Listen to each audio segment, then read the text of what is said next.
Assalamualaikum warahmatullahi wabarakatuh.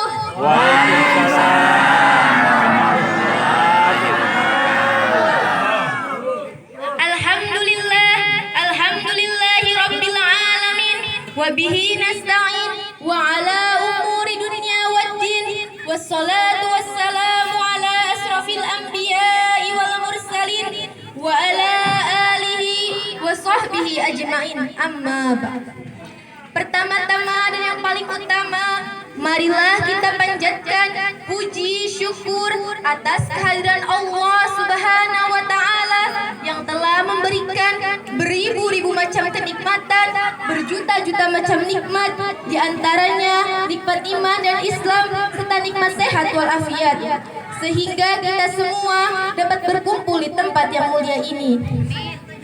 Sholawat beriring salam semoga tercurah limpahkan kepada baginda kita Habibana wa Nabiyana Muhammad sallallahu alaihi wasallam, yang telah membawa umatnya dari zaman onta ke zaman mobil Toyota, dari zaman gelap gulita hingga zaman kijang Innova, dari zaman edan hingga zaman mobil sedan, dari zaman minuman dan judi hingga zaman mobil Mercy. Betul? Yang saya hormati para hadirin, bapak-bapak dan ibu-ibu serta teman-teman sekalian yang saya banggakan. Pada kesempatan yang mulia ini, saya akan menyampaikan hikmah Maulid Nabi Muhammad SAW. Hadirin rahimakumullah, setiap tahun di bulan Rabiul Awal, pastilah kita semua sebagai umat muslim di seluruh pelosok dunia dari timur sampai barat memperingati hari lahirnya junjungan kita, panutan kita, baginda Nabi Muhammad SAW.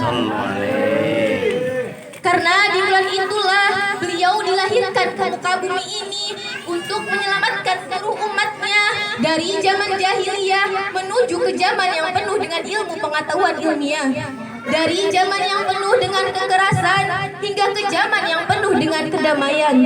Karena diutusnya beliau ke muka bumi ini tidak lain dan tidak bukan melainkan sebagai rahmatan lil alamin.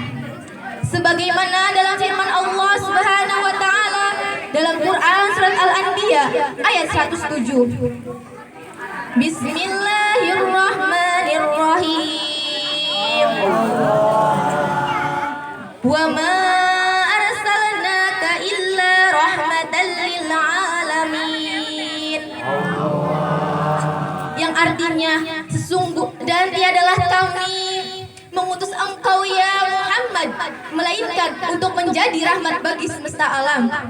Allah Subhanahu wa taala juga berfirman dalam Quran surat Al-Ahzab ayat 21. Laqad kana fi Rasulillahi uswatun hasanah liman kana yarjullaha wal yawmil akhir wa dzakarallaha katsira.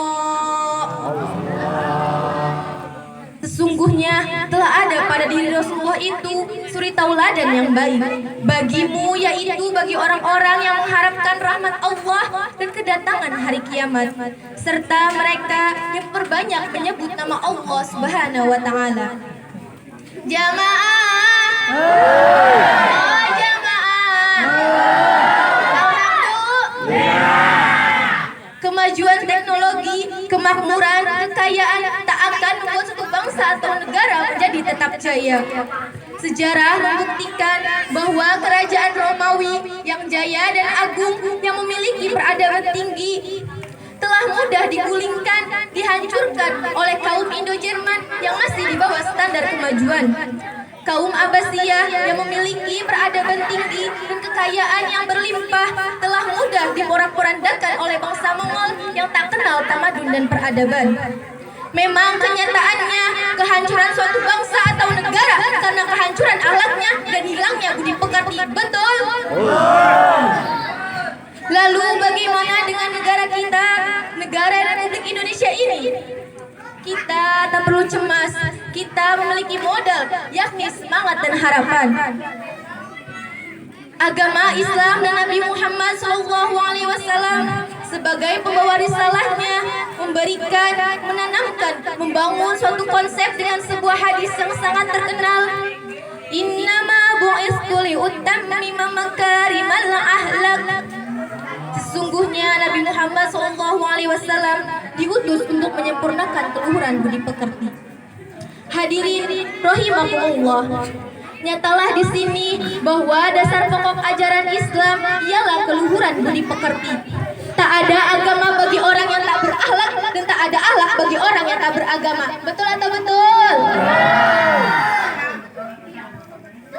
Kemudian Allah Subhanahu wa taala juga berfirman dalam Quran surat Al-Qalam ayat 4. Innaka la'ala khuluqin azim.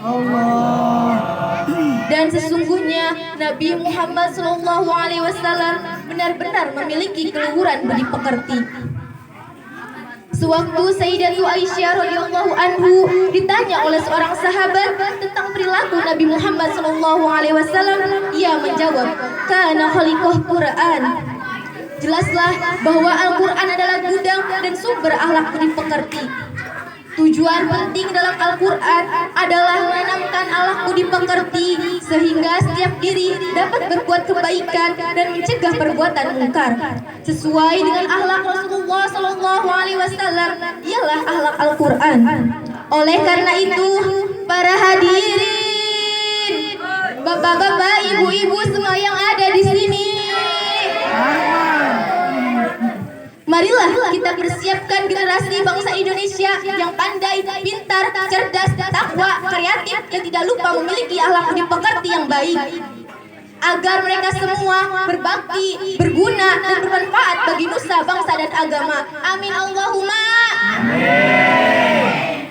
Hadirin yang dirahmati Allah, kita semua dapat menggarisbawahi dan mengambil kesimpulan bahwa jadikanlah Rasulullah SAW sebagai suri tauladan kita, dan jadikanlah akhlakul karimah sebagai perangai kita, serta tanamkan akhlak budi pekerti kepada generasi kita. Mungkin hanya itu yang bisa saya sampaikan. Kurang dan lebihnya saya mohon maaf. Bila ada jarum yang patah, jangan kau simpan di dalam hati. Bila ada kata-kata yang salah, jangan kau simpan di dalam hati. Wallahu muwaffiq ila aqwamit thoriq. Wassalamu alaikum warahmatullahi wabarakatuh.